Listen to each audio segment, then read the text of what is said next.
was once said, good is the enemy of great.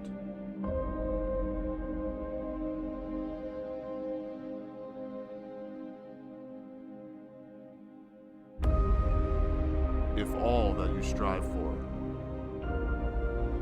is good enough,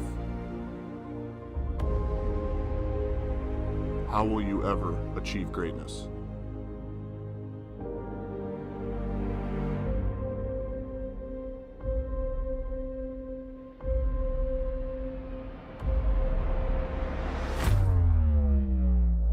The efforts led to this.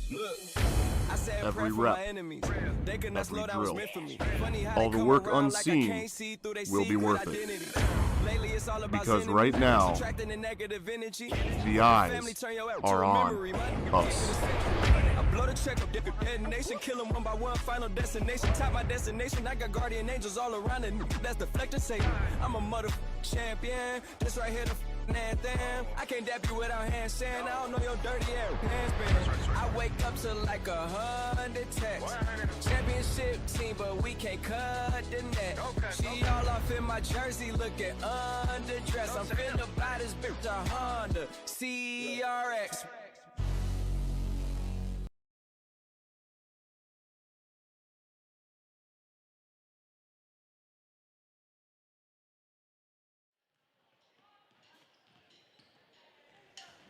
Good evening, Mustang fans, and welcome to another broadcast of West Fargo Cheyenne Mustangs basketball. Tonight, we're proud to bring you a doubleheader between the West Fargo Cheyenne Mustangs and the visiting Southside rival Horace Hawks. We have the girls on tap first tonight, and then the boys. I'm Dan Wolf.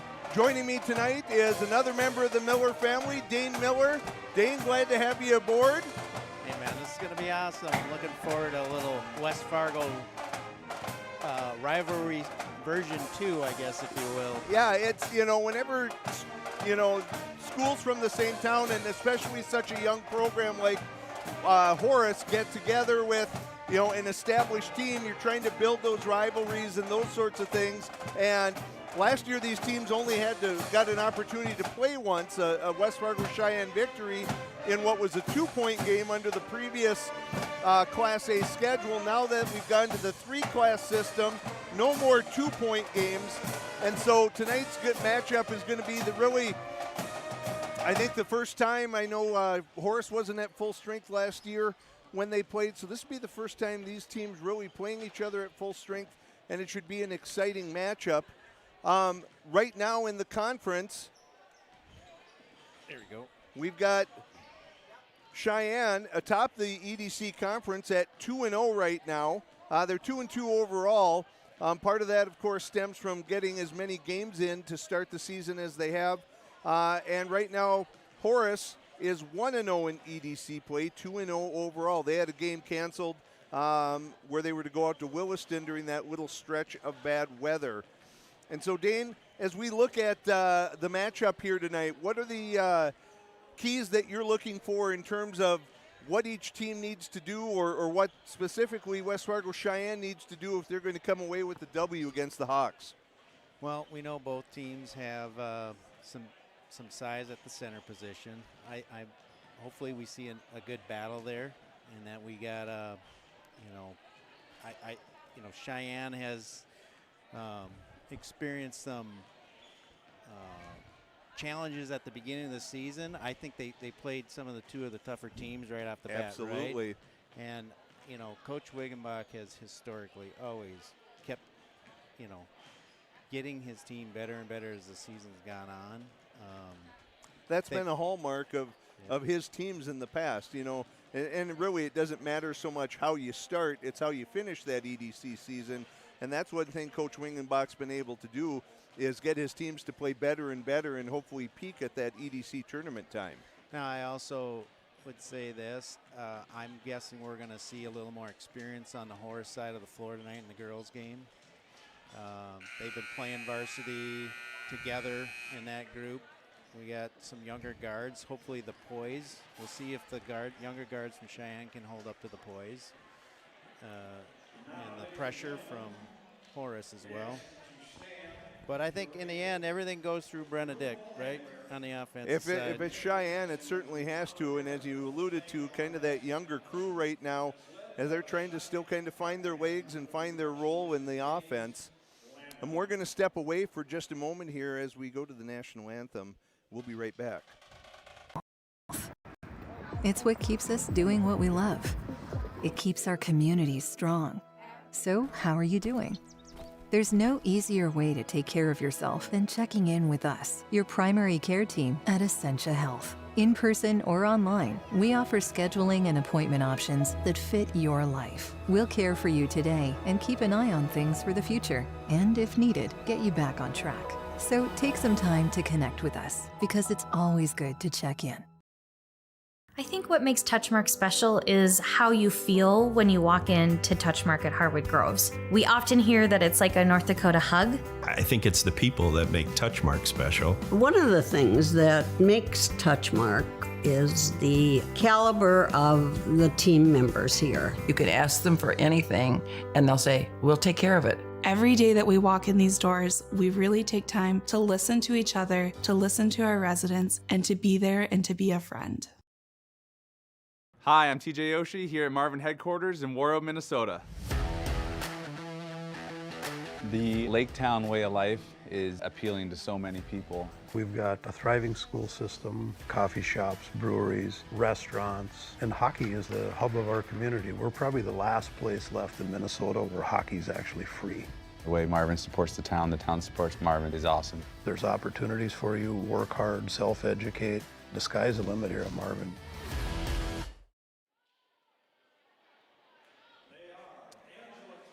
Welcome back, everybody. Before we continue with the pregame, or the keys to the game, we'd like to remind everyone and thank Essentia Health for being the proud partner of our Cheyenne High School's Mustang Media team and this broadcast. Essentia Health, care close to home. So, Dane, as we were talking about before we stepped away, for teams this early in the season, you know, I always tend to think this is still a little bit of a feeling out period for everyone. Everyone's maybe still working on rotations and who gets minutes and who doesn't and how many and those sorts of things.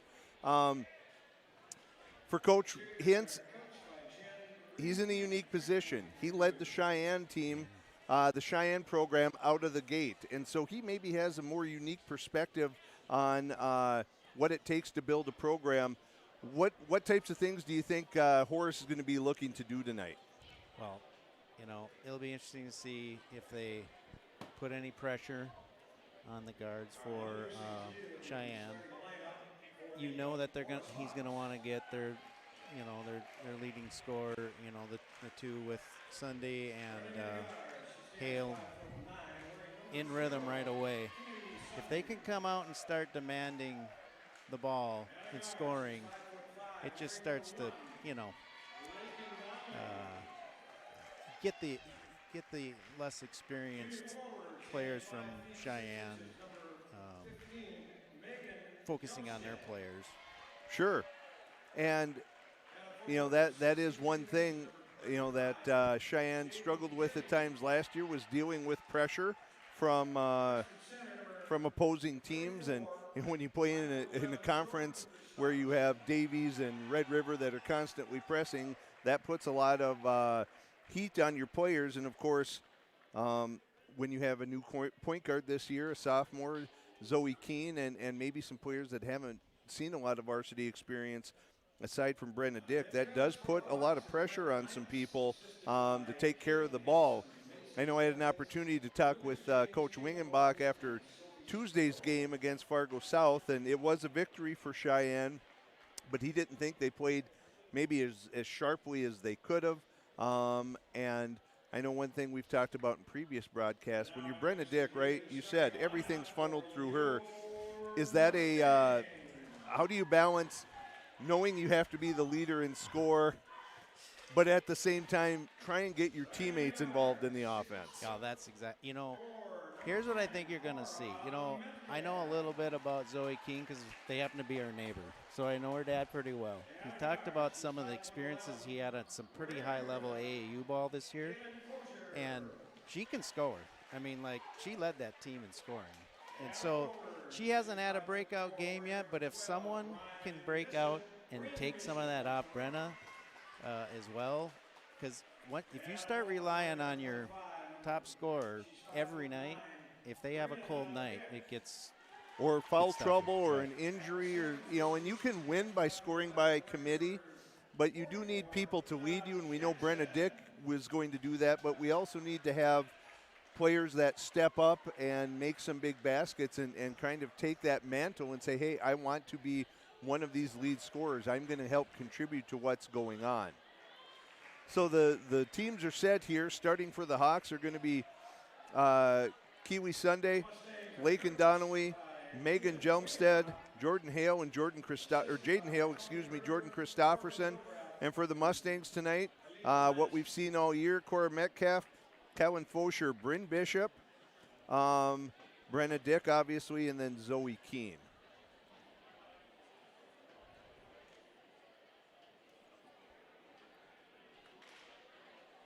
So it looks like we're about ready to get going here, as we're going to see Metcalf and Hale jump. One of the few times probably Cora Metcalf is going to see a player that's basically the same size as her, and so that will be interesting to see those two work against each other under the basket. What are we doing? Oh, and there was a little confusion there.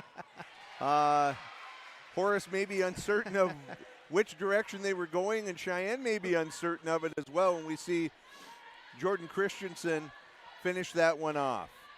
Or Christofferson, excuse me. So Cheyenne with the ball. Man-to-man. Yeah, man-to-man D from Horace to start. Deep three to start from Brenna Dick. Tapped out by Calvin Fosher. Horace ball.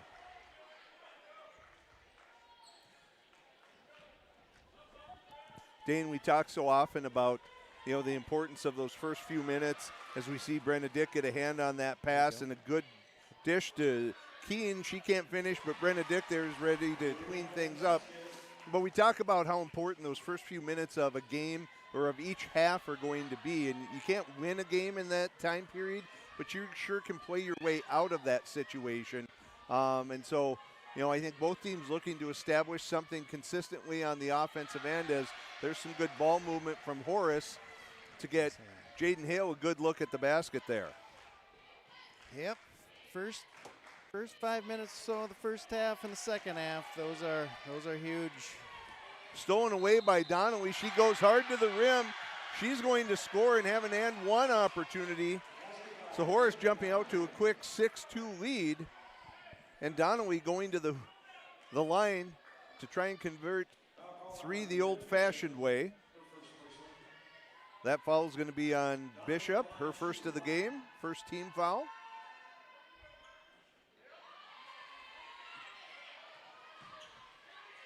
Metcalf chases it down after tipping it around, and Cheyenne going to attack here.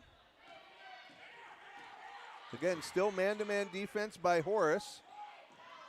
Fosher drives in, and she's going to draw a foul. I think that was Christofferson who got her.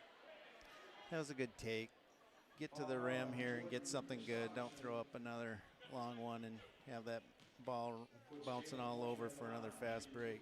Well, and that's the thing, right? When teams can get to the line or get to the hoop, it's way easier to see that ball get in there from 6 or 8 feet than it is to keep casting those threes. So as you said, good job of getting downhill there by Fosher, and she converts both.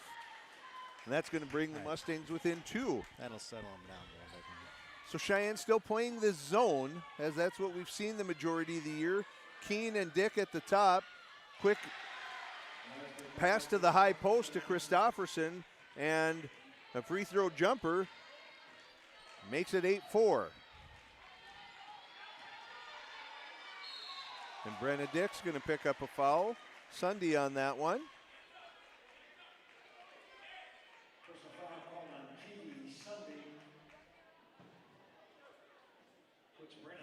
I think it'll be interesting, Dane, as the as the year goes on, when you play against the Mustangs. Are they going to start seeing some more specialty or if you will, junk defenses where they really try and just put the pressure on Brenna Dick and put everyone else in a zone and kind of dare teams to beat them. Because Brenna Dick, we know can pick you apart with her athleticism and her shooting. Well, good. Yeah, no foul there. Yeah, entry pass to Hale. She's going to get an and one opportunity against Metcalf. So there you go, Hale. That's what I was talking about earlier. The bigs are going to go at it here a little bit. I expect to see that. She just got good position on Cora there. So Cheyenne so far perfect from the line, and Horace has not scored yet from the line. They're 0 of 2. The lead's still 2 for the Hawks. 15:45 to go here in the opening half.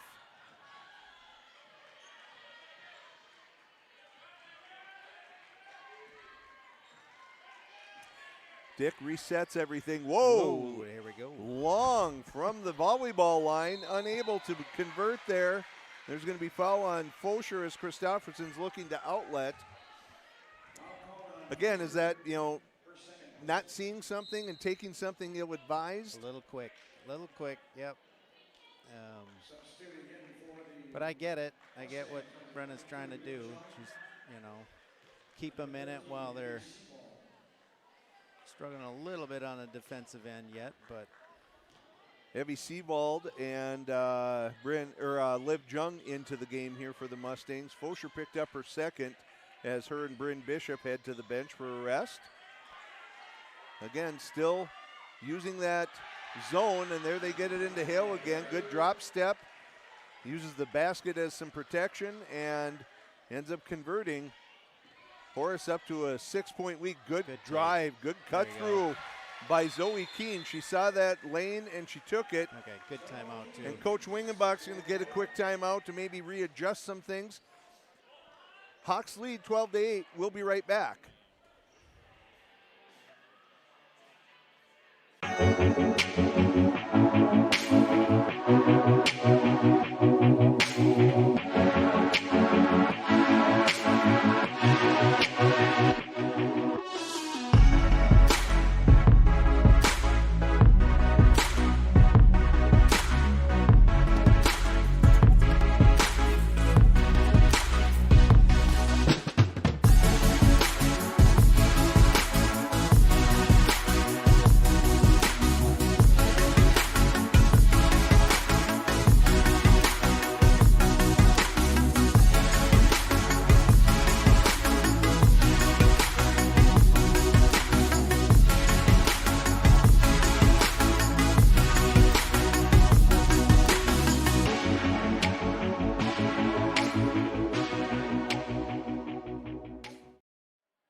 Welcome back to West Fargo Cheyenne.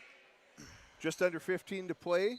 Hawks up 12-8 after a Mustang timeout. Well, I'm going to guess Coach Wingenbach is going to tighten up this zone a little bit. There's a good job of dropping back that one of those top players on the zone, both Keene and Dick dropping down to prevent that post entry pass. In front of that. That's what I was noticing, that so far 6 of these 12 points have come off of easy entry passes to that top elbow area and then 6 feet out. Good crossover by Brenna Dick, and of course, if you're a Mustang fan, she's just as comfortable going to the basket with her left hand as she is her right, even though she's a righty. And she finishes there and pulls the Mustangs within 2. She's been doing that since 8th grade, I think. And she's so active, quick hands out on the perimeter. Doesn't get her hand on that one, but Horace unable to convert as they drive to the basket.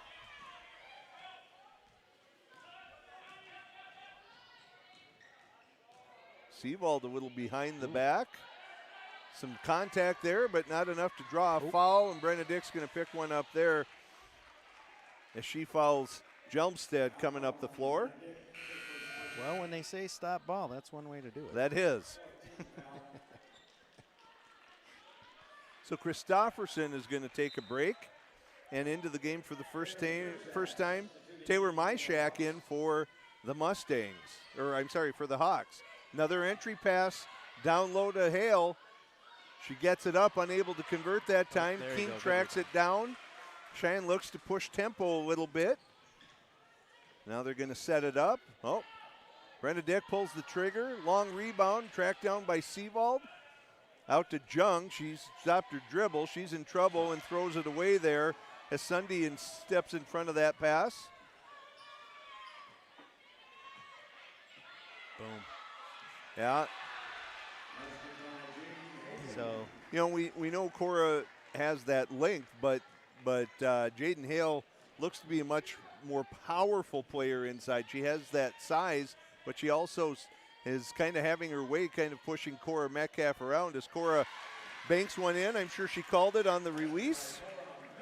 You know, forget, Cora got playing time last year, right? Yep. She's a sophomore too, so she's dealing with a senior in there. Floater there by Sunday. Converts. Hawks back up 4.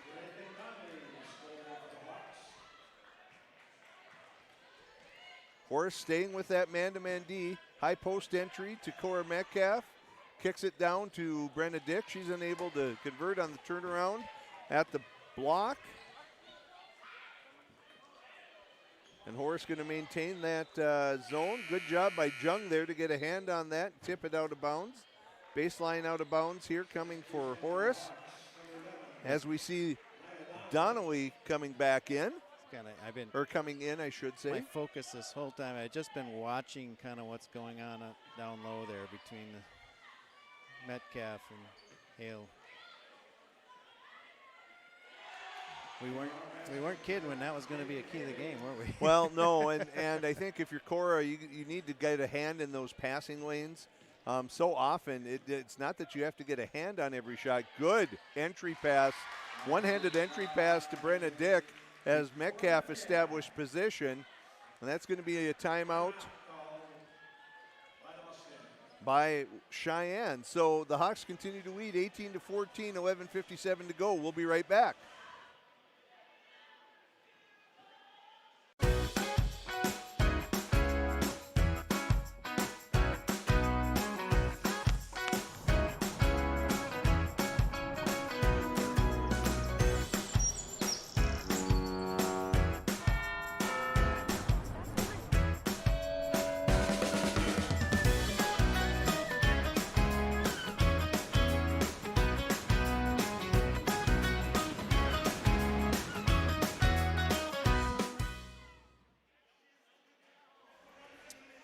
Welcome back, everybody.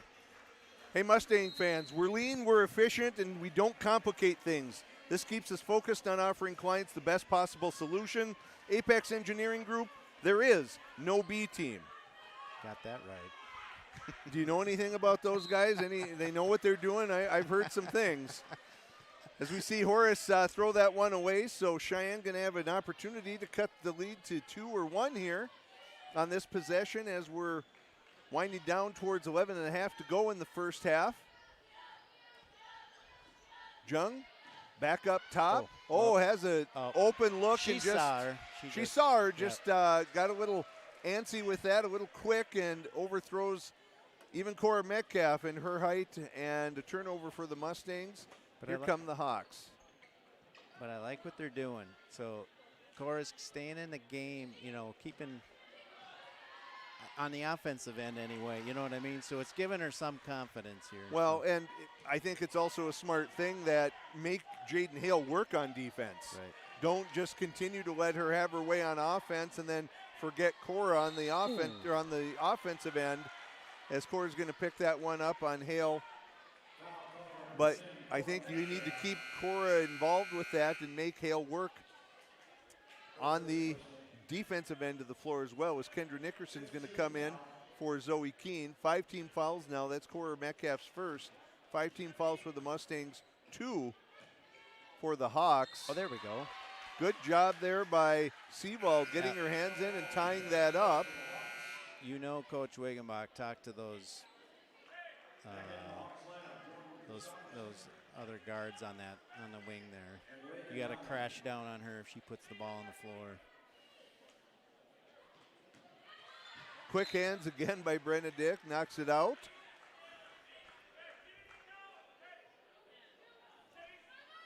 Whatever happened to the art of passing and not looking where you're passing? Boy, to? it is an art, but if you can look everywhere and nowhere at the same time, you can get away with just about any pass you want.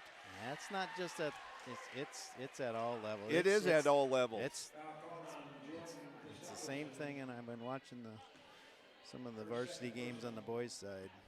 Christofferson picks up her second. 3 team fouls now on the Hawks. Score remains 18-14 as Dick brings it up. Gives to Jung at the top of the key. She drives and dishes to Metcalf. Now Cheyenne continuing to work the ball. Good drive by Jung there. Not a bad take. Just a little bit off balance. Comes up short, and Horace is going to look to go. They had Hale for just a second. Unfortunately, Donnelly didn't see her. There's a 3 from the wing by Myshak.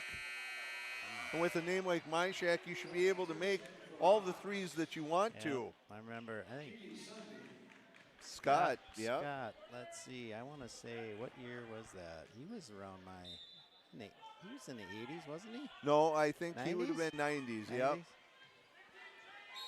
course, referring to Scott Myshak, high-scoring guard for the West Fargo Packers. Believe it or not, there was a day and time, Dane, when there was only 1 high school in West Fargo. I know. Now there's 3. This is crazy to think of these. And this is Horace's first senior class, right? Yep. This year. Yeah, and actually there are no seniors on the squad for Horace. Everyone's a junior or younger. So Hale only a junior. All these players, junior or younger. Christofferson's only a freshman, but a lot of experience. Yes, because they've had to play. There's a good jumper from the line for Hale. 16 or a 6-point lead for the Hawks. I'm guessing she must have about 10 of their points. You know what though?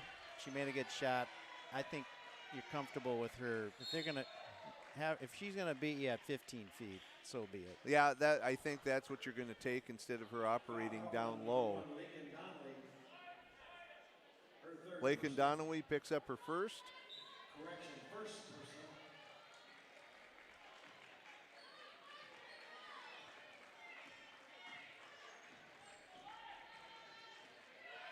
Screen and roll here by Metcalf. Setting the screen for Brenna Dick. Sebald leaves it off for Brenna Dick. Gets the ball into Cora Metcalf. Turnaround jumper. No good. Horace on the move. Out to Donnelly.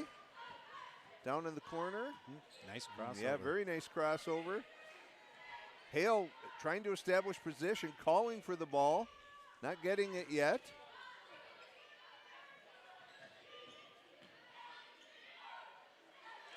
Good drive and take there by Sunday. Passed on the 3, gave a little head fake. Drives in, hits about a 12-footer. Brenna Dick is going to draw the foul there from Sunday, and she'll go to the line for 2.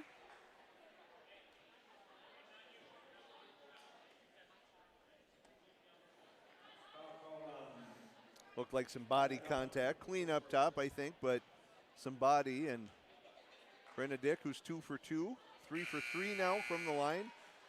And that's a huge part of her game as well. Because she goes to the basket so often, she's an excellent free throw shooter, and that it really helps her game. As we see Nickerson return now for Liv Jung. Bishop back in as well.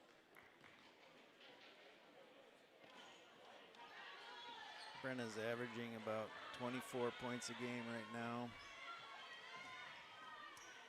Yeah, just about good drive there. Up and under move by Sunday. No help on the Cheyenne defense. So the lead has grown to its biggest margin so far tonight, 24-15, 9-point lead.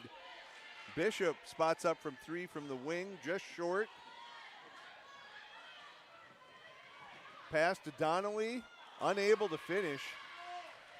And here should be an opportunity for Cheyenne on the break. A good finish by Brenna Dick. I wondered for a second if Bishop was going to see her. Yeah, I know. Well, she had him on both sides. Yeah, she did. She held on to it for quite a while, but finds Dick.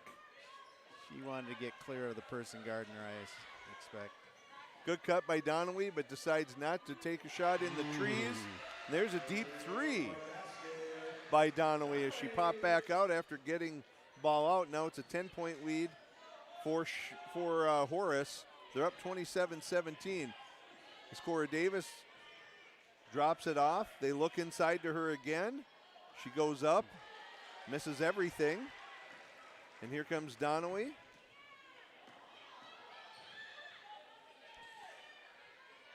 Good ball movement. Ball not touching the ground. Another one from Donnelly. Nothing but net.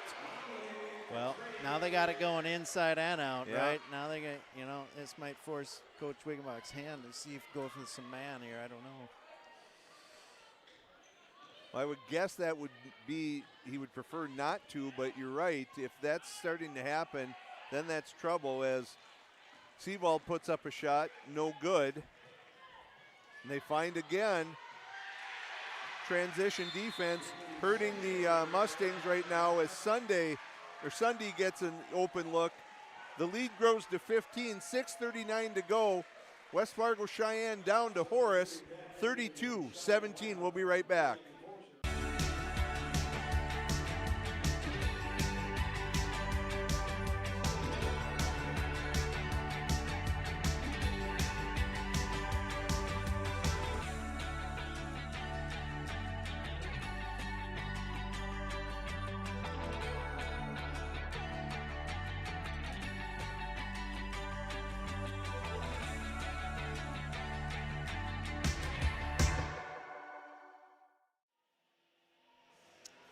Cheyenne fans, this broadcast is sponsored in part by Touchmark at Harwood Groves, a full-service retirement community complete with a health and fitness club, offering fitness classes, personal training, and more so you can stay active with your grandkids for years to come.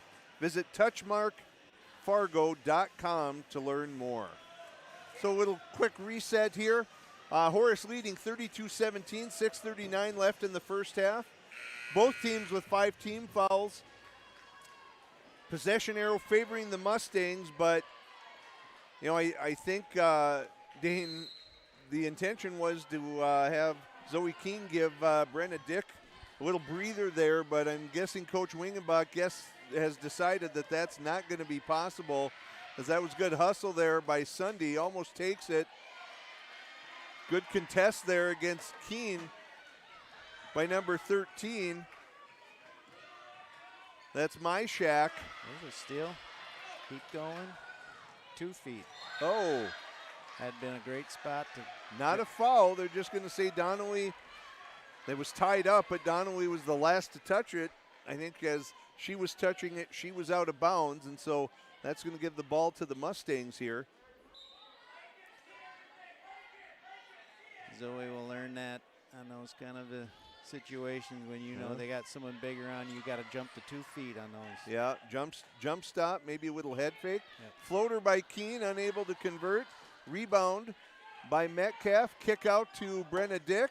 She's not able to hit it, and Fosher just picked up her third. And that hurts because she does provide size. And Horace did have position on her. She's trying to be aggressive and trying to help out, but that's going to be her third, and you don't need her picking up a fourth. So she's likely done for the rest of the half. 16 fouls, so the next time, Horace will head to the line for the bonus as Donnelly brings it up. By the way, Donnelly, 8th grader. Really? Yeah. There's a shot, a made 3 by Jelmstead. And now it's an 18-point lead for Horace.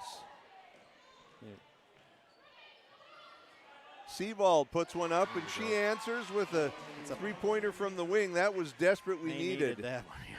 I don't know how many minutes they had gone without scoring, but it seemed like an awfully long time as they get it. Hale has position, and she just works her way in. Metcalf doesn't have much choice because it's going to be a foul otherwise. And Hale scores again, 37-20 now. Little dribble weave action here from the Hawks. That one's poked out by Donnelly. Bishop lets it go. And Cheyenne has the ball near midcourt. 19 on the shot clock.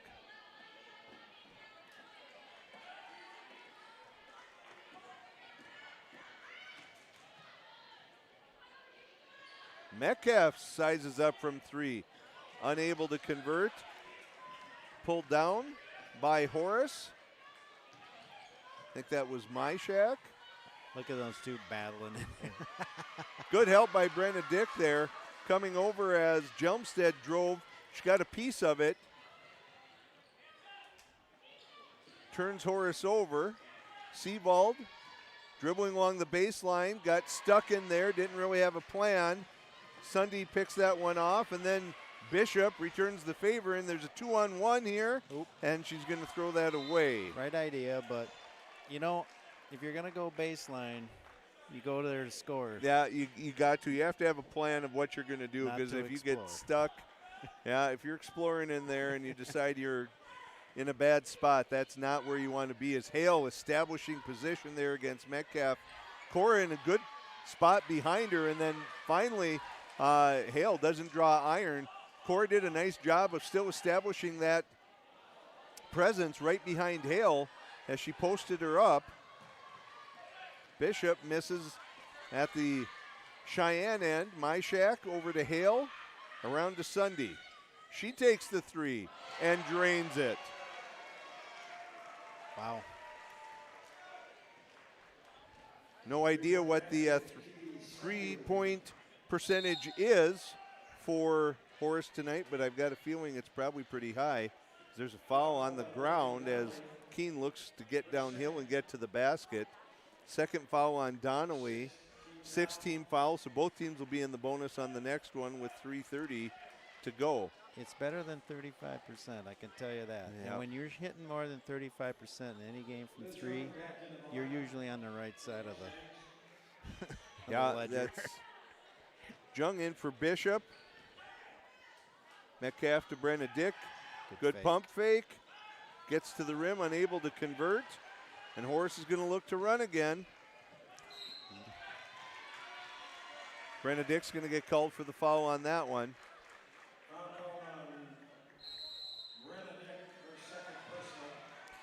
And Horace is going to take a timeout here. Full timeout. So we're going to take a break as well. Hawks doubling up the Mustangs right now, 40-20, 3:15 to go. We'll be right back. Hi, I'm Micah and I work at Marvin. I've been in the military for 8 years. I was a preventive medicine technician in the U.S. Navy, and so that translated over to working at Marvin and how can safety help make Marvin a better company. The culture working at Marvin is probably the best one I've worked with other than being in the military. Working together and caring about each other. You feel like you're part of the family at Marvin. Come work with me at Marvin. It's a great place to work.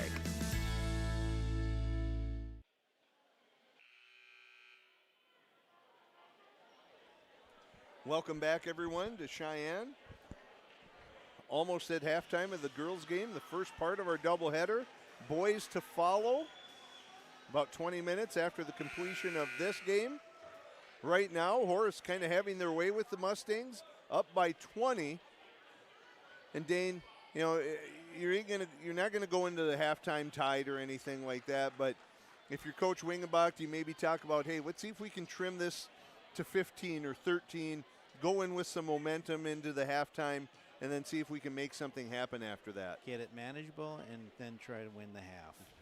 And let the chips fall where they may after that, right? Just give me everything you got on the floor. So Donnelly misses that one. Front end of the bonus. Brenna Dick going to bring the ball up. I don't think Brenna Dick or Jaden Hale or Cora Metcalf have been off the floor so far this half. Maybe not Donnelly either. So both coaches relying on their players. I think we're getting better looks right now, to be honest with you. Well, there was nothing wrong with that look. Good open look for Zoe Keene, just unable to convert. Cora doing a better job. That up and under move. That was, but hey, actually that was pretty good. I think that was good defense by Cora Metcalf, not letting Hale get a drop step on her, not letting her establish position, as Cora's going to pull the string on another three, but unable to convert. Sunday going to look to push. Brenna Dick with the tap.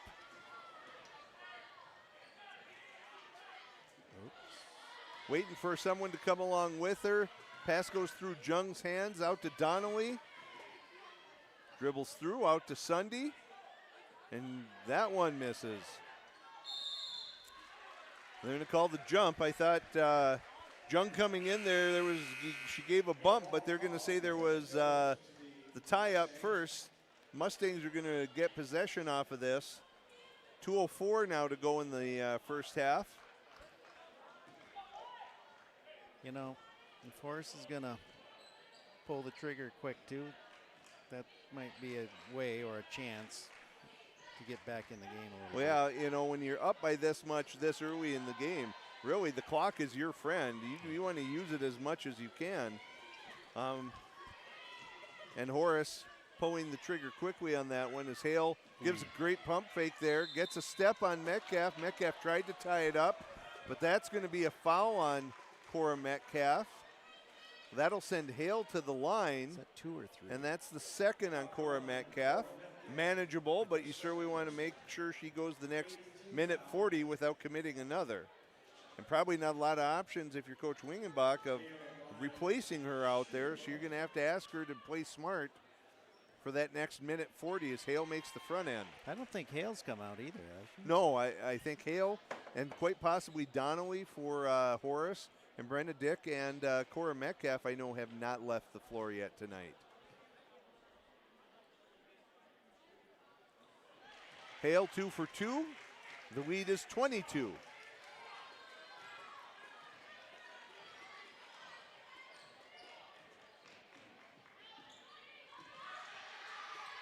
Good help by Hale looking to jump the screen there. I like that. Little motion going. Seabald, a little floater from the line, unable to convert. Pass ahead. And the three on the way. No good for Donnelly. The older Donnelly, I guess, you know, we have two Donnellys out there. Number 1, Lakin, she is the 8th grader. 11, Lilia is the older.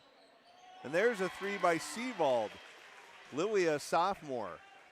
That's her second one from up there. It is. Yeah. She's converted on 2, and that, you know, you're going to have to start making some of those. Not all of them. Good step through by Jaden Hale. She got that leg wrapped around Cora, and there was nothing that Cora could do about that. So 44-23 as we approach 30 seconds to go.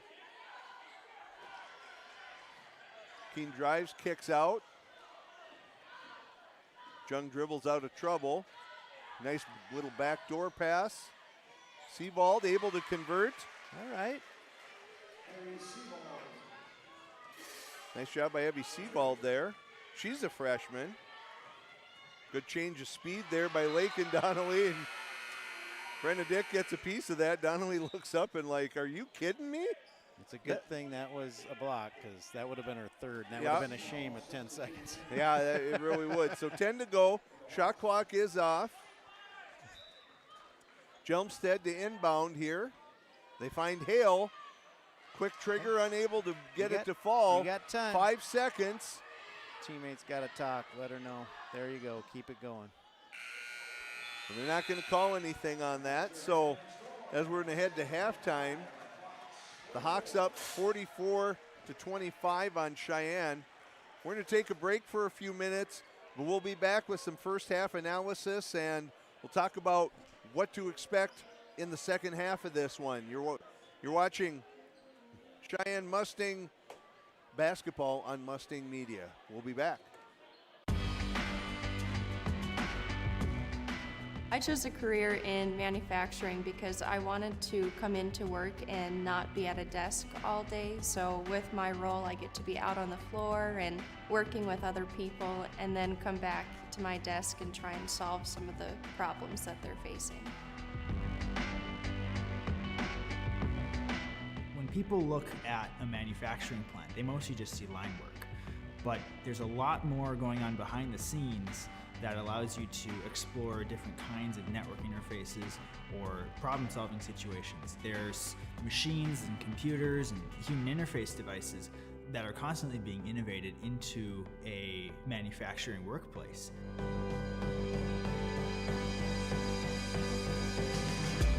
The best days at work are when you get to solve the problem or when you finally get that aha moment and, you know, okay, like this is gonna be it. Like this is what we've been thinking about. This is what we've been hoping for.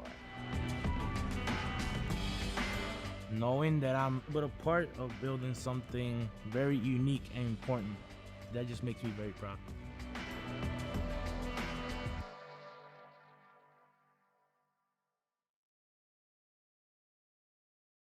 Here, when your future lies ahead, we help set you on the right course.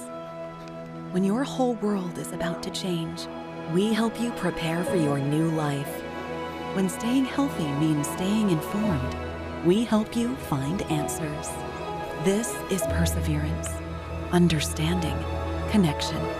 These are remarkable people doing remarkable things together.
Hi, I'm Gabby and I work at Marvin. When I first started at Marvin, I was a production associate and I was shocked at how bright the floor was, how clean it was. It can be a very fast-paced environment, but it can also be very fun. I feel great about the growth opportunities at Marvin, especially because I started as a production associate and then worked my way into being an HR coordinator. If you're interested in working in manufacturing or you've never worked in a manufacturing environment before, I would definitely say come try it out. It might surprise you. It can be very fun and rewarding. There is no off-season for greatness. You do what it takes to stay in the game, and so do we. Our commitment is to keep you moving forward. Essentia Health, Orthopedics, and Sports Medicine. Like nowhere else. At Touchmark, we really take an input from both the community, our residents, and also our team members. And there's something for everybody. It runs the gamut. You have the freedom to participate or not, as you choose. I personally like to play bridge. I like their book club, all the concerts that they have, the music almost every day. We like everything that's here. And you find it here. Every day is a different day. It's really about developing programming that is meaningful and beneficial for everyone.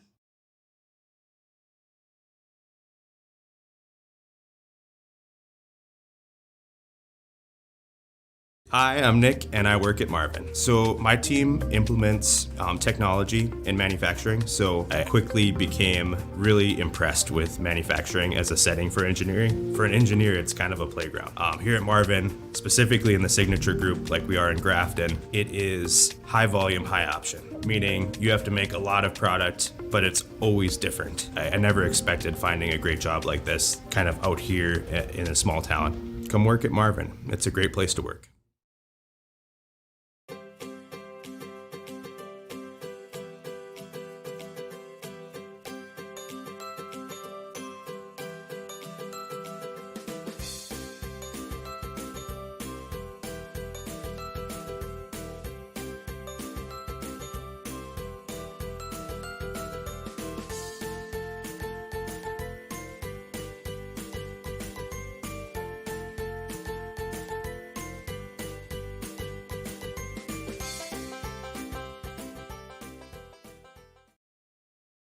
Hi, I'm Micah and I work at Marvin. I've been in the military for 8 years. I was a preventive medicine technician in the U.S. Navy, and so that translated over to working at Marvin and how can safety help make Marvin a better company. The culture of working at Marvin is probably the best one I've worked with other than being in the military. Working together and caring about each other. You feel like you're part of the family at Marvin. Come work with me at Marvin. It's a great place to work.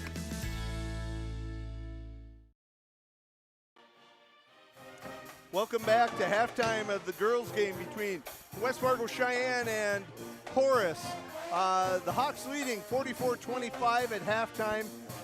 Dane, boy, quite a first half for Horace. Made a statement, I think, about some things. We saw some really good things from Jaden Hale, some good things from Lakin Donnelly. What'd you think? Well, it's no surprise, you are probably right. Hale had 18 in the first half, so they got it going inside and outside right now. Donnelly's got 10, Sunday's got 9.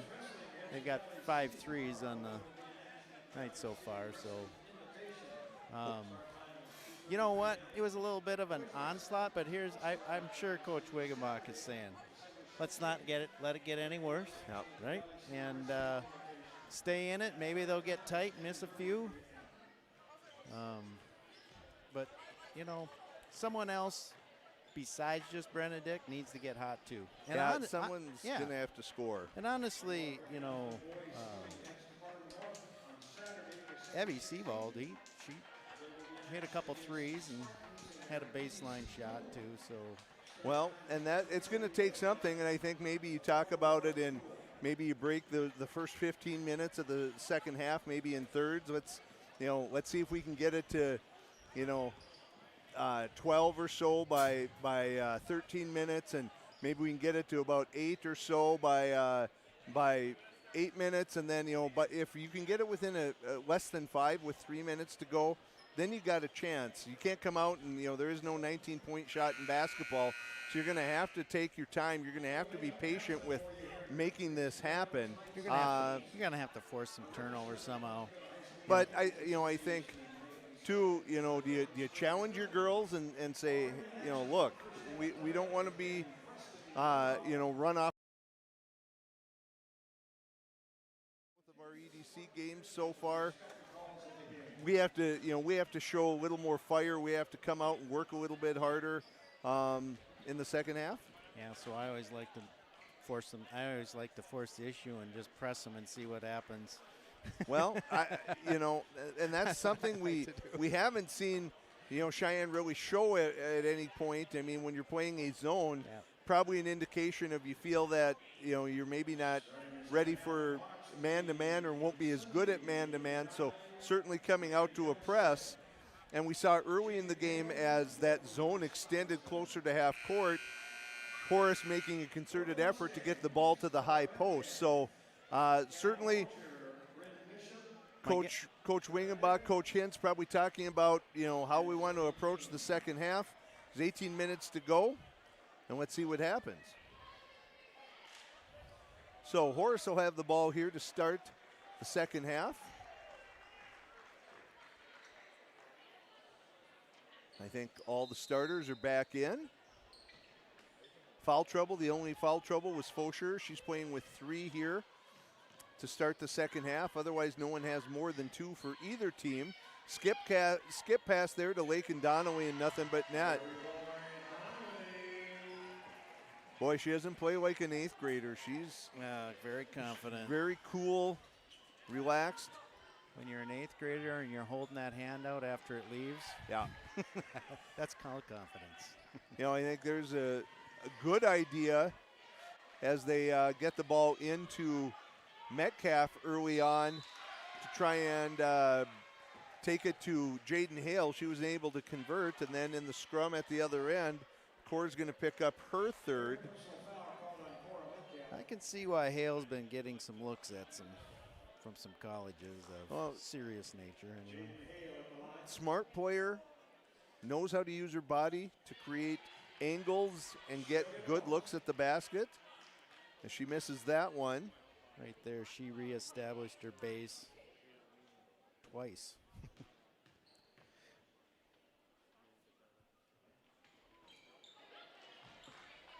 So Hale misses both. Keen up, quick pass to Fosher. Fosher drives it in, and she's going to pick up the foul. I think that's on Christofferson. That's her third foul now. So as I give the announcer's curse, that not a lot of foul trouble. We see two players pick up their third with less than a minute into the second half, as Myshak's going to relieve Christofferson.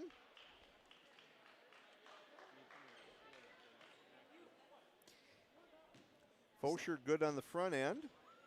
Isn't it amazing to sit and think that all these girls on the floor could have potentially been Cheyenne? Well, yeah, it really, as with the growth of the district and a third high school, and it's obviously giving twice as many players the opportunity to play, but at the same time, as we see a good cut by Myshak and a good dish by Hale, it also does make you sit and wonder, boy, if you had all of these girls available to one coach, that would be impressive. As Cora Metcalf can't convert on the three from the corner. Sunday pushing up, little crossover and a runner, and she drains that. The lead up to 24 here.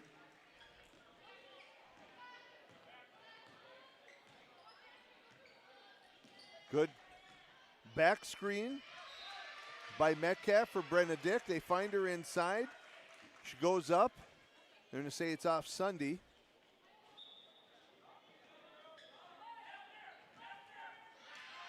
And that one's taken away by Lakin Donnelly.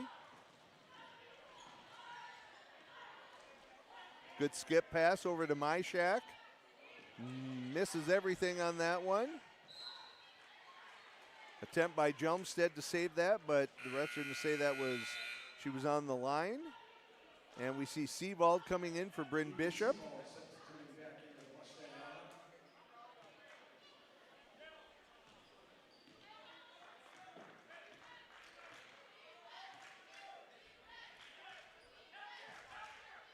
Interesting.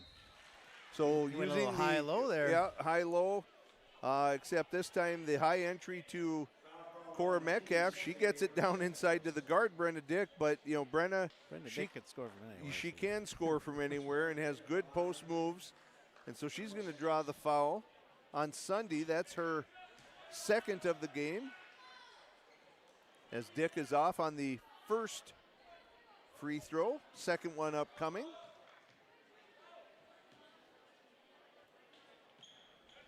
So the lead was 19 at halftime. It currently sits at 23. We're 2 minutes in. I think if you're Cheyenne, you must be thinking we got to get it, down towards that 15 mark here within the next 2 or 3 minutes to have a realistic chance, unless something amazing happens.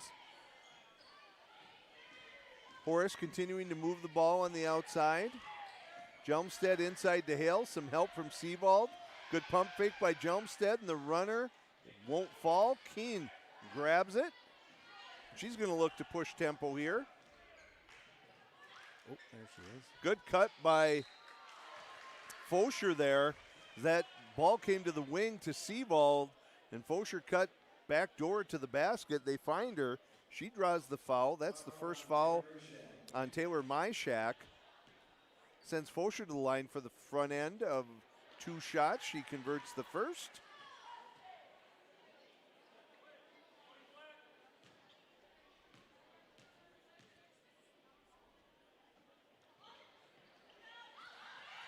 Good job by Cora Metcalf on the offensive glass. Almost taken away by Lakin Donnelly, but she was on the line. So Cheyenne going to get a chance to cut into the lead here, down 22.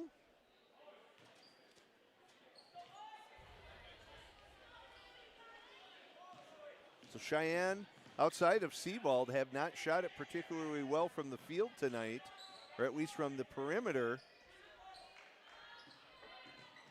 As Seawald drives and dishes to Metcalf. Lakin Donnelly anticipates that, takes it away, finds Hale filling the lane, and that's going to be a foul on Zoe Keene. What's I going to say about that? That's a good foul. Yeah, it is. Nice job by Hale running the floor And, I think smart by Donnelly to she didn't have numbers. She pulled it out, waited, and good job in transition by Hale, and she makes the first of 2.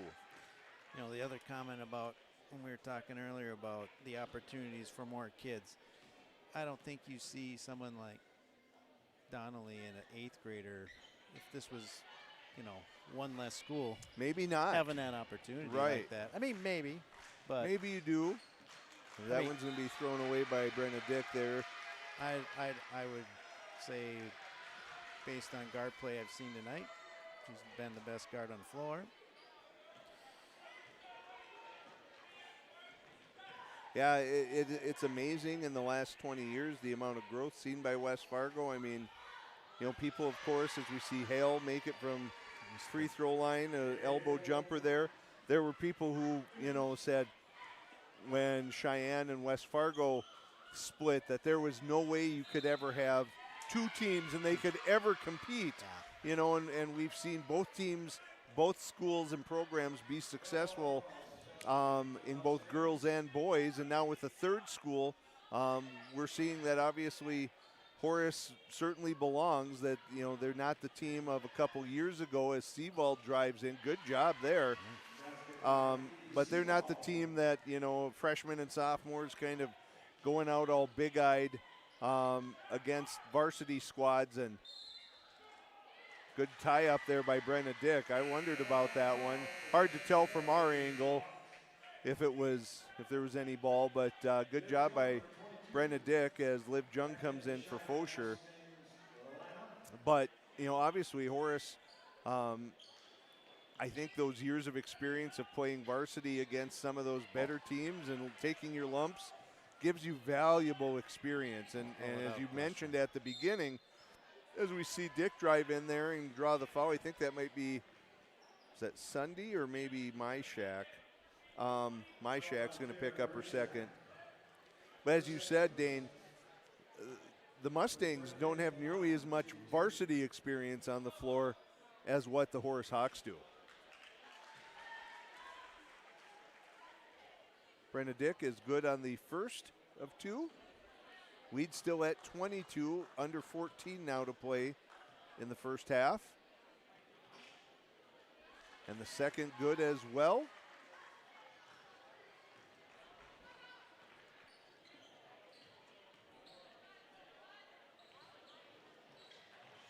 Jaden Hale, first time we've seen her pull the trigger from 3-point land, unable to convert there, and Sunday's going to pick up a foul as she was hounding Zoe Keene as she was bringing the ball up the floor. That's Sunday's 3rd. Here's Hale's going out. I think that's the first time. That is the first time. That's the 5th team foul already on Horace. Just over 4 minutes into the second half. We'll see if that plays a role. Oh, Brenna Sauer, but just good job by Christofferson. There's a good cut by Keene, but kind of had her momentum falling away from the basket, and they're going to get Brenna Dick on that one. Keene, nice cut to, first of all, Brenna Dick saw Cora Metcalf, but Christofferson did a good job of defending that, and then Brenna Dick able to find Keene flashing, but unable to convert, and now she's going to pick up her 3rd foul. That's killing Coach Wingenbach to take Cora out now, but it's the only chance he's had to give her a break. It is, and she does have 3 fouls. With 13 plus to go, you have to think big picture here. As great trail defense there by Brenna Dick. She gets the steal, and here's an opportunity. We got shot clock. No. Yeah. I'm going to guess it's a shot clock issue. I don't know that it reset on the change of possession. It's amazing these refs catch that. I guess that's someone's responsibility. Right.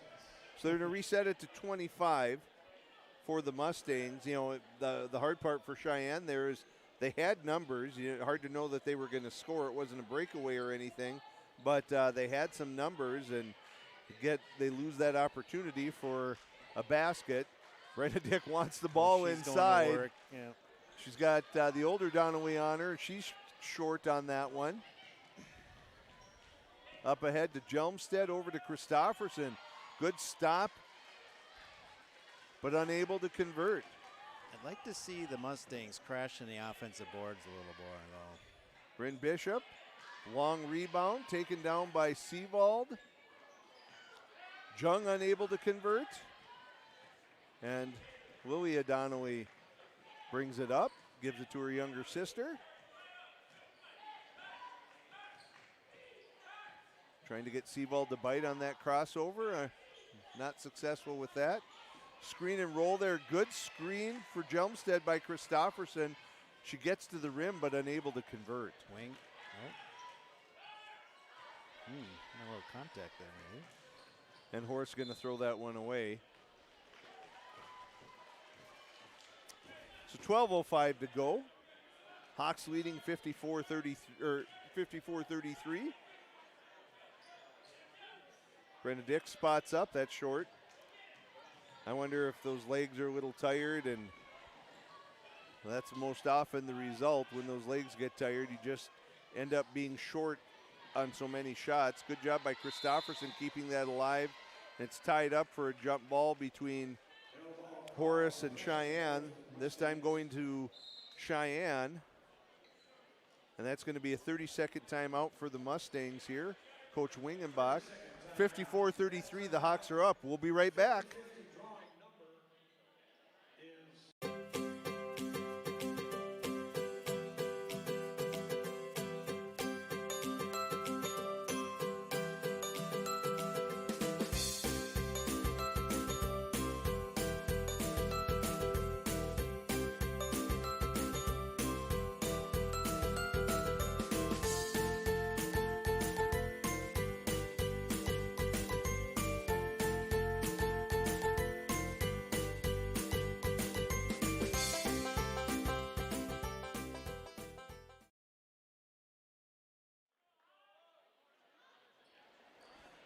We're back.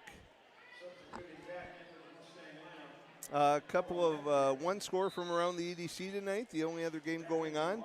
Fargo Shanley leading West Fargo 41-33 at halftime. So the Deacons on top of the Packers. Entry pass as both Hale and Metcalf are back in. I think that's the first successful post basket with her back to the basket that we've seen Cora Metcalf make tonight. So they're going to continue maybe to keep the heat on Hale as she sets that high screen. That frees up Donnelly. She's unable to convert. So Cheyenne has it under 20 for the first time since halftime. Maybe looking for an opportunity to make something happen. Good job by Keene just swatting it out, keeping it alive, and Bishop picks it up. Fresh 30 on the shot clock for the Mustangs. Dick drops it off to Metcalf, out to Bishop. She's going to look to drive. Nice up and under, but unable to convert. And here comes Sunday.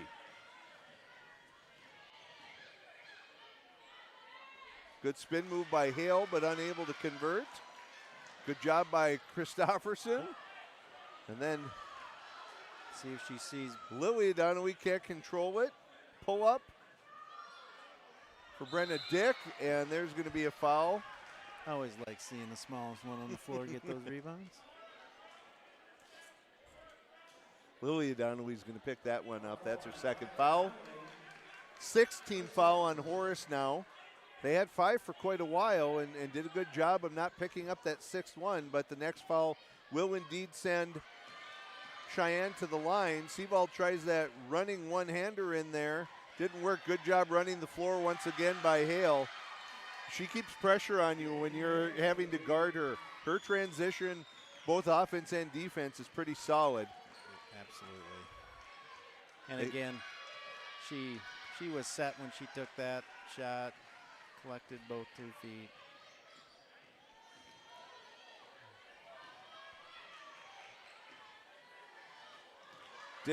Dick saw that one coming the whole way, and they're going to get Lakin Donnelly on that one. Yeah, Brenda Dick saw that one-handed cross-court pass from Lakin Donnelly the whole way, steps in front. 3rd foul on Lakin Donnelly. Brenda Dick shooting the front end here of 2. Good on the first. As we see Lakin Donnelly going out. That might be for the first time all night. And Ava Larson in for the Hawks. Is that Nickerson that came in too? Yep, Kendra Nickerson in for Fosher. Or maybe it was for Seabald on that one. Dick makes both. The lead again, 19. Brenna's got 5 free throws in the second half. Good change of pace by Sunday. Finds Hale. Hale misses, but follows her own shot with the offensive rebound and puts it back in.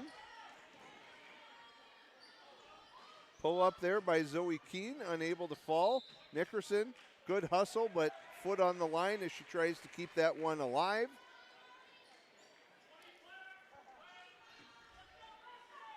Ball back to Horace.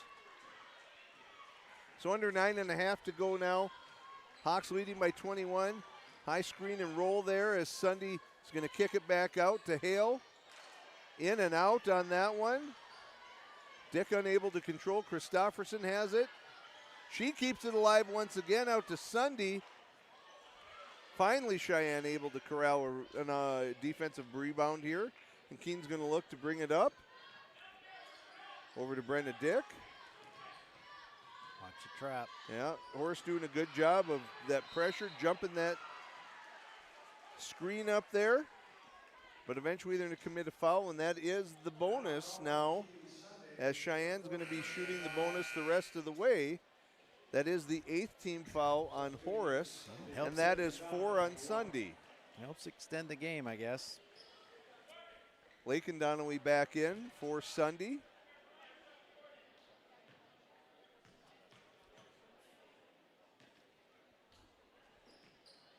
Brenda Dick converts on the first.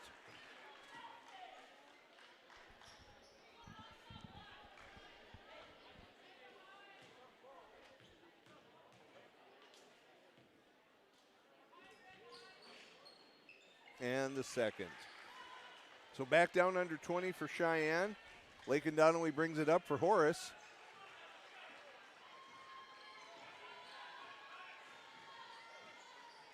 Look for a back door there to her sister. Up to Christofferson at the top. Lakin Donnelly down along the baseline. Sees a wide open Ava Larson. Unable to convert on that one.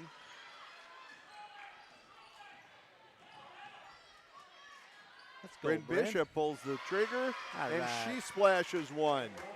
58-42 now. I think Bryn Bishop's first points of the night.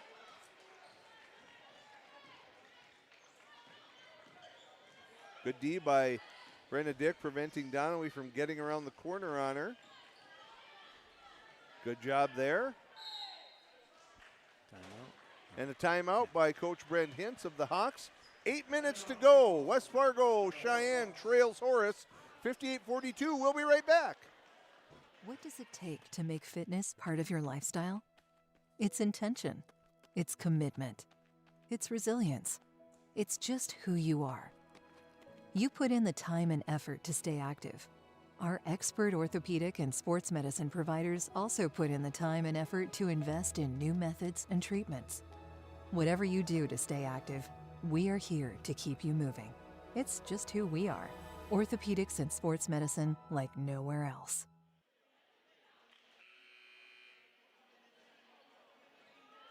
All right, here we go.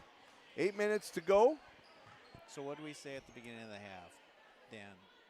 Let's not let it get any worse. Yeah. Chip away. They're at 16. 8 to go. It's. I agree with that, but it's a win if you can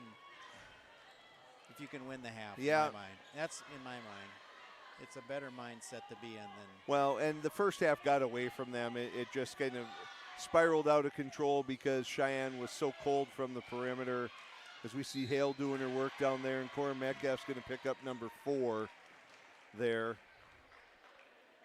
Foul call on Metcalf, the 4th personal.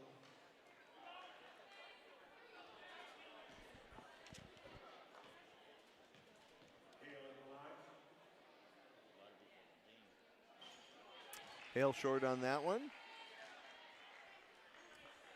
I think if you're Wingenbach, right, you just have to kind of let it roll with Cora. Oh, yeah. You know? Yeah. It's going to, if you're going to get back in this, you're going to need her. And if she picks up that 5th foul, That's going to be a lane violation, and it doesn't matter because Hale makes it. She kind of double pumped there.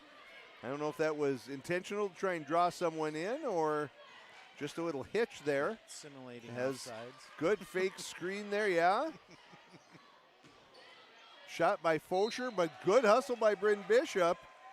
It's going to knock it off of Donnelly. So that'll keep possession in favor of Cheyenne. That's smart. Good hustle by Bishop.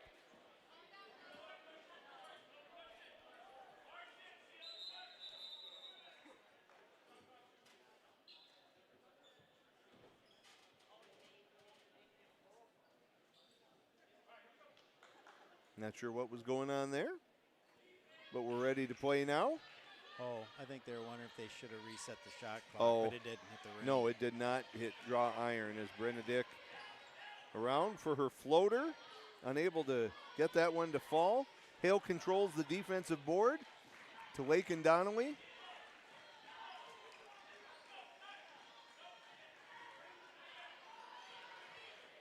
See if we can get a stop here. Good movement by the Hawks. I mean,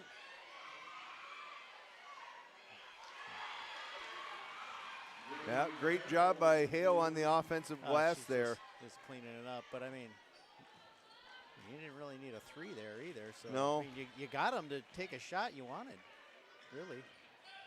Fosher gives the pump fake, goes for the left-hand scoop. Doesn't fall. There's a foul. Christofferson looks right away, was that me? And that's exactly who's going to pick it up. That's her fourth.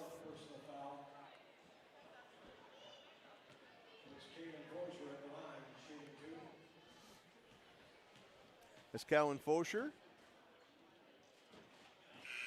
misses the first. So we have Seavold and Keene in for Bishop and Nickerson. For the Hawks on the floor, we have Ava Larson, Lakin Donnelly. We've got Jelmstead, Hale, and Myshak.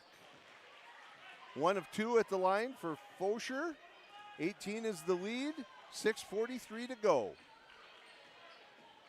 Horace in control here. I would think you're looking, yes, to just burn time off that clock as it's your friend. There's a good kick out. Let's go, Zoe. Keene just off, and that's going to go off of Brenda Dick there as she couldn't corral it. She's been active on the glass all night. Oh, she's working hard out there. There's no question. I like it. I mean, they haven't laid down. So. Well, and, you know, this is so early in the season, as I talked about. Evie Seavold didn't play. Her first game was against Fargo South just the other day, you know, so you're still trying to figure out rotations, getting people to play together on the court at the same time. And, you know, there's kind of that nuance. You learn things from other players and where they're going to be and those sorts of things. As Seavold misses the 3. But you have noticed, I mean, Mustangs went man-to-man. Yeah. I mean, it's actually produced better results than the zone. And I think they're going to get, I think they're going to say a travel there.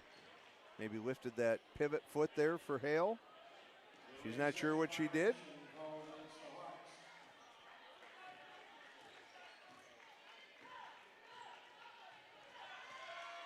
Good idea by Keene, just a little bit out of the reach of Metcalf. So on those entry passes like that, you know, you always talk about those angles. You know, she just needs That to get flat, yeah, yep. 1 or 2 more dribbles produces a way better look. That's such a flat angle. There's so little margin for error on that entry pass. With not looking in and still getting it to Yeah. her. Myshak from 3 converts. I think that's her first shot. Her first made basket. Good crossover by Keene. Quick runner. Gets it up over Hale quickly, but unable to convert, and then fouls Hale after her rebound. That's the second on Keene. Frustration foul there. That's the 5th foul on the Mustangs as we come down on 5 minutes to go.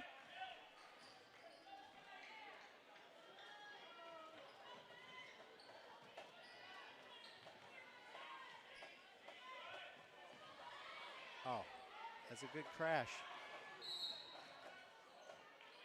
And I think Coach Hintz gets a quick timeout before the turnover there, or before a foul can be called. So 64-43, we'll step away real quickly and be right back for the conclusion.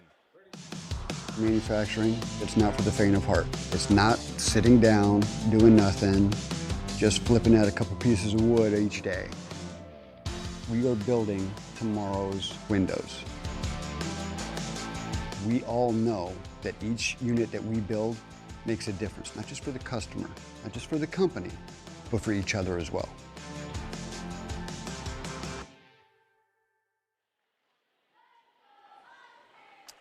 Mustang fans, Essentia Health is proud to be the premier partner of Mustang Media, working with Cheyenne High School to make a healthy difference in the lives of the students and families we are privileged to serve.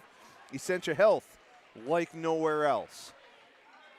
So Coach Hintz got a quick timeout there before a turnover could happen. Horace maintains possession, but less than 10 on the shot clock. They kick it out to Donnelly. Lakin Donnelly unable to convert. Seaball with the rebound, and Zoe Keene brings it up here. Out to Fosher, gives a head fake, a drive, a spin. Unable to convert, follows her own shot. Great job by Calvin Fosher, not giving up on that one. A lot of effort to get that shot off, and then just stayed with it. Perfect position on the offside to get the rebound, puts it back up. I mean, there's no question two seniors on the team with Brenna are important, but I like what they got a group of sophomores that are. They absolutely do. Done. And Seavald only being a freshman, so.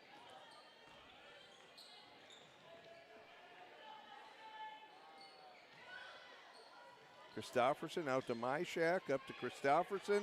Skip pass, Seavald, good job getting her hands in the passing lane, knocks that one out. Now only 10 left on the shot clock. See if they do a direct entry to Hale here, maybe. There, gee, I would. There it is. And the kick out to Christofferson. They're going to still look to Hale. She kicks it out. Myshak knows time's running down. Donnelly puts one up, draws iron. Just make sure you get the rebound. And that's going to be another foul on Myshak. And Cheyenne is in the double bonus here with 3:54 to go, trailing by 18.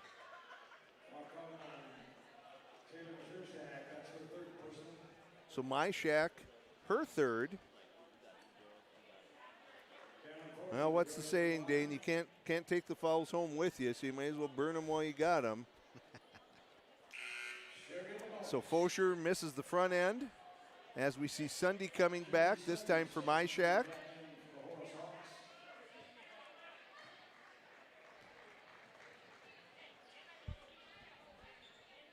And Fosher misses both. Takes a little bit as Christofferson and Hale battle each other for the rebound, but Hale prevails. Pull up three for Sunday, no good. They're going to say that was tipped out on Horace. So checking out Coach Hintz. So, hey, are you looking at the clock here now? Well, we didn't need the dagger. No. High post entry to Cora Metcalf. Hands it off to Brenna Dick. She should have the quickness advantage here. Nice pass. Good pass. Good save by Cora Metcalf. Fosher forces that one up. As the shot clock was running down. Jelmstead out in transition. Sunday isn't able to get it to go. Look up, Brenna.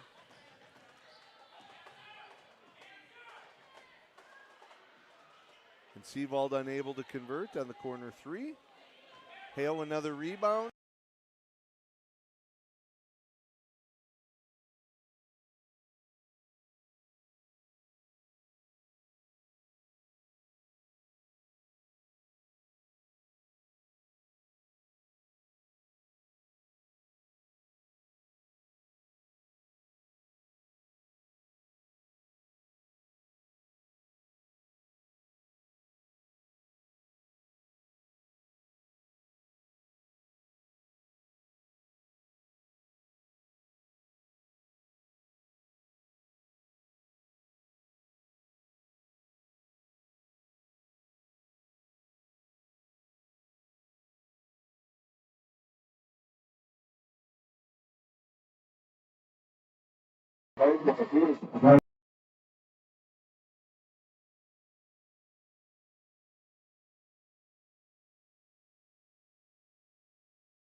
And also Sabrina Staub, I think.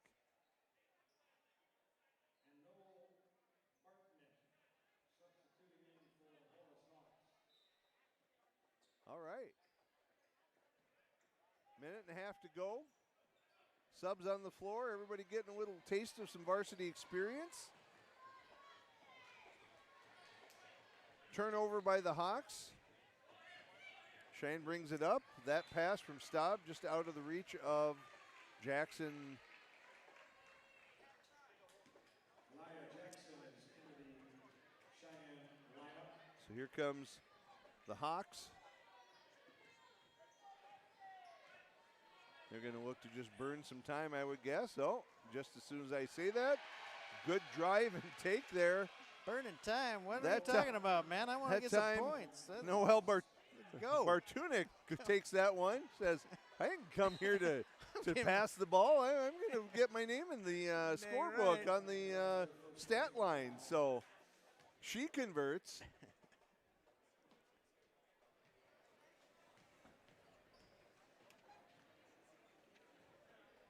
Sabrina Staub at the line.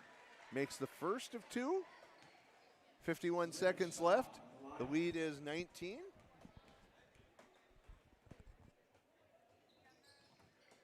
And makes the second.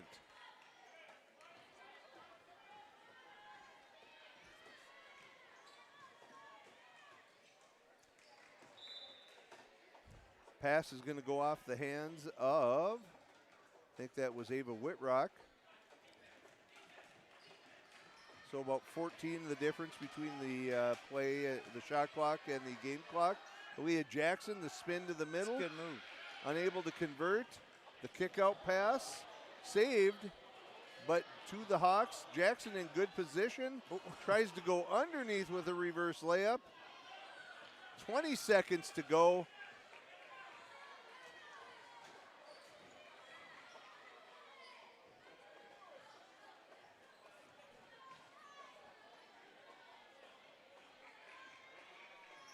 And 5 to go, and that's going to be it. And they're just going to dribble that out. Staub decides to get a steal.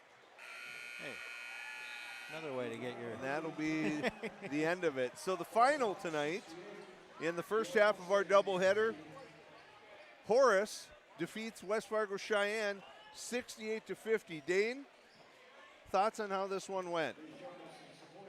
You know what? Horace came out hot at the beginning. There's no question about that. As suspected, Hale was a handful. That she was. You know, they got it going inside out towards the middle of the half in the first half. But honestly, when Wiggenbach went to man in the second half, they hung with them, right? Well, they played them even. They 1 point, they outscored them by 1 point in the second half. So essentially even. I think that the switch to man was helpful. And, you know, in all honesty, you're going to have to do that. You probably are going to have to be specific about which rotations you use when you do that. But certainly that helped. You know, that cold 5, 6, 7 minute stretch by Cheyenne in the first half really hurt them. as they were unable to get anything going offensively, and that's when the lead really mushroomed for Horace. I mean, I haven't had a chance to, obviously it's early in the season. We haven't seen all the girls' Yep. teams, but from the games that I've watched so far on that Cheyenne's played, I mean, clearly Minot is a very good team. Absolutely. But as far as these teams on the east side here, Horace has been the best team I've seen so far. Well, yeah, you know, and having only played West Fargo and Fargo South to this point, so that's going to bring Horace's record to 2-0 in the EDC, and for Cheyenne, they're going to drop to 2-1. And it's so hard to get a gauge on where you sit, especially this early. Cheyenne playing a lot of games. In fact, they play again on Saturday against Mandan,